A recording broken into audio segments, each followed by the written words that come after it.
Hi hello' নমস্কাৰ। মোৰ অসমবাসী ৰাইজ, লীনা দলেক গ্ৰেপ্তাৰ কৰিলে। নীলা দলে জেৰাই কৰি সঁচাটো ওলাই পৰিলে। নীলা দলেৰ মুখে সকলোখিনি নিজে কৈ দিলে। হয় বন্ধু বান্ধৱীসকল, এই কথাষাৰ শুনিবৰ বাবে আমি অসমৰ ৰাইজে জনসাধাৰণ সকলে বাট চাই আছোঁ। কিন্তু এইটো কথা কেতিয়াও নোলায়। লীনা দলে কেতিয়াও গ্ৰেপ্তাৰ কৰিব নোৱাৰে। কিয়নো কৈছোঁ, এতিয়ালৈকে লীনা দলেক একো তদন্ত কৰাই নাই। কৈহে থকা হৈছে CBI তদন্তলৈ লীনা দলে আহিব, তেওঁক জেৰা কৰিব, তেওঁক সোধ-পোছ কৰিব, সেইখিনিহে কৈ থকা হৈছে। কিন্তু তেওঁক CBI তদন্তলৈ অনাই হোৱা নাই। কিয়? আৰু কিমান দিন লাগিব জোনমণি হত্যাকাৰী ওলাবলৈ? যদি CBIও একো তদন্ত কৰি হত্যাকাৰীক উলিয়াব নোৱাৰে, তেনেহ'লে তেওঁলোকে হাত দাঙি দিব লাগে। ক'ব লাগে যে আমি এই হত্যাকাণ্ডৰ হত্যাকাৰীক উলিয়াব নোৱাৰোঁ, গতিকে কেছখন জনসাধাৰণৰ মাজলৈ ঠেলি দিছোঁ বুলি ক'ব লাগে। যদি নোৱাৰে, নে এই চৰকাৰখনে,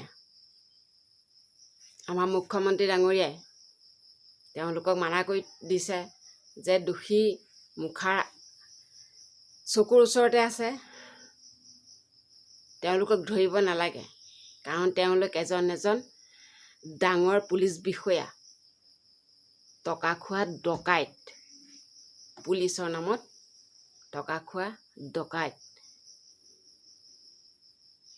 পুলিচে যাৰ, মুখ্যমন্ত্ৰী ডাঙৰীয়াই মিটিঙতে কৈ থৈছে চাউল মুদিৰ পুলিচ মোৰ বুলি। তেনেহ'লে এতিয়া এনেকুৱা এটা কথা হৈ পৰিছে, যদি পুলিচ মমাৰে, তেনেহ'লে হিমন্ত বিশ্ব শৰ্মাই যদি আদেশ দিয়ে, তেতিয়াহ'লে জোনমণি হত্যাকাৰী ধৰিব পাৰিব। যদি মমাই আদেশ নিদিয়ে, হত্যাকাৰীক ধৰিব নোৱাৰে। কথাটো হ'ল এইটোৱে। তেওঁ নিজেই কৈছিলে, সেই কথা আমি কোৱা নাই, তেওঁ নিজেই কৈছিলে যে পুলিচ মোৰ বুলি। পুলিচ হিমন্ত বিশ্ব শৰ্মাৰ মতে উঠা বহা কৰে। সেইকাৰণে কৈছোঁ যে মমাৰ আদেশ পালেহে CBIয়ে আচল দোষীক ধৰিব পাৰিব। চাওক বন্ধু বান্ধৱীসকল, যদিও আচল দোষী ওলায়,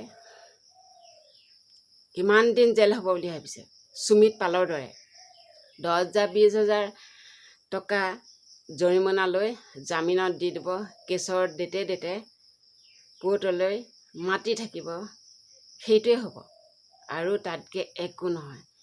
তেওঁলোকৰ ঘৰৰ মানুহখিনিয়ে বিচাৰিছে, তেওঁ মাতৃ ককায়েকে, তেওঁৰ যিমানখিনি শুভাকাংক্ষিক আছিলে, সকলোৱে বিচাৰিছিলে যে তেওঁ হত্যাকাৰীজন ওলাই পৰক, হত্যাকাৰীজনে ফাঁচি পাওক। কিন্তু তেনে কেতিয়াও নহয়। আজি এমাহ দিন হৈ গ'ল জোনমণি ৰাভাৰ মৃত্যু হোৱা। একো তদন্তত একোৱে আজিলৈকে ওলোৱাই নাই। আপোনালোকে চাওক, যদি জোনমণি ৰাভা নিজেই মৰিছিল, এক্সিডেণ্টত মৰিছে, তেনেহ'লে তেওঁ তলছোৱা নাইকিয়া হৈ যাব লাগিছিলে, ভৰি হাত ভাঙি চুৰমাৰ হৈ যাব লাগিছিলে। তেওঁতো অলৰেডি একো ভগাই নাই। পষ্টমৰ্টেম ৰিপৰ্টত আছিলে কি, বুকু কামিহাড় ভাগিছিলে। ৰ'দেৰে মৰিয়াই হত্যা কৰাৰ কাৰণেহে বুকুৰ কামিহাড় ভাগিবলৈ পালে। এক্সিডেণ্টত ভগা নাই।